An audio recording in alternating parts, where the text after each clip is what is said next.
The Sony Xperia 1.4 could potentially be the ultimate gaming smartphone. I hope it doesn't overheat like the previous one. I'm Rio Gion and welcome to the channel. So, this phone rocks the latest specs, at least at the time of the video, which is the Snapdragon 8 Gen 1 with the Adreno 730. So in theory, it should be a really powerful device, but in practice, after watching the video from Geeker1, I think it would be an overheating mess that in practice just doesn't live up to the specs. If this was the Snapdragon 8 Gen 1 Plus from TSM, then that could be a different story. Then again, I don't have the device to put through his paces. The phone seems light for 2022 standards, weighing at 185 grams compared to something like the S22 Ultra, which weighs at 228 grams. Then again, if you're coming from a smartphone like an S10 Plus, which weigh at 175 grams, then the Sony would feel more heavy. But if you're used to a big boy folding phone at 274 grams, then the Sony phone will feel like a feather to you. The phone has a 6.5-inch 4K display, which is overkill, but if you want to brag that you have a phone with a 4K display, then this is it. It also does 120 Hz, which you can go all out with 4K 120 Hz to really drain that battery. There is still the fingerprint scanner on the right set of inside display, which is awesome because those are typically the best scanners unless they make the display ones really good already. The most awesome thing about this phone that makes it the best gaming phone is that, you guessed it, micro SD and headphone jack. So the fact that if you're an emulation gamer, you can opt for the 512 gig version of the phone along with a 1TB micro SD on top of it, and to top everything off, the Razer Kishi V2, assuming it's a great controller. I haven't tried it yet as of the video. Then that is the complete gaming smartphone package for 2022. I couldn't really imagine something else better than this package in 2022, so maybe next year we'll have the upgraded package for 2023. Another awesome thing about this phone is that the SIM tray and micro SD slot is removable without the tool, so for those that take a lot of pictures and videos, you can easily remove the SD card without having to search for the tool.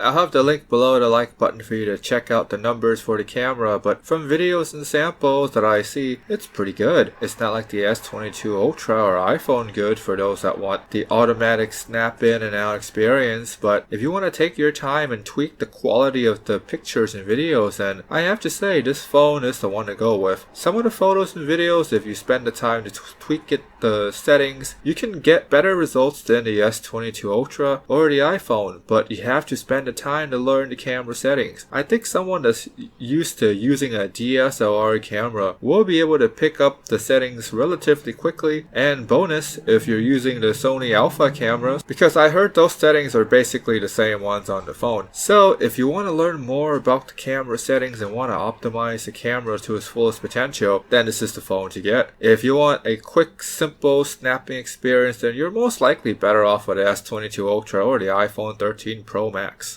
This is the exact same design as the previous year, so if you want the status symbol life, then this phone is not for you. Get the latest iPhone if you're in the US, because I think people pay attention to those. For Android, I guess get the latest Samsung Ultra phone or the Fold phones, but no one in public cares for the Fold phones, at least from my experience. Then again, it could just be people don't like to talk to me, so your mileage may be vary. If you're not a status symbol chaser, I think the design of this phone looks great because it's lightweight, it's slim. I think it's probably pretty easy to fit in most pockets and probably pretty easy to use one-handed, which is something I know people care about. You could get it in black, white, and purple, which if I was going for the phone, I would go with the purple because it looks different from the traditional black phone. But the black this time is not the glossy one where it sticks a lot of fingerprints, so it should be pretty good. Then again, most likely you'll get a case for the phone, so I don't think it matters that much. I like the official Sony case for the phone if anyone is interested.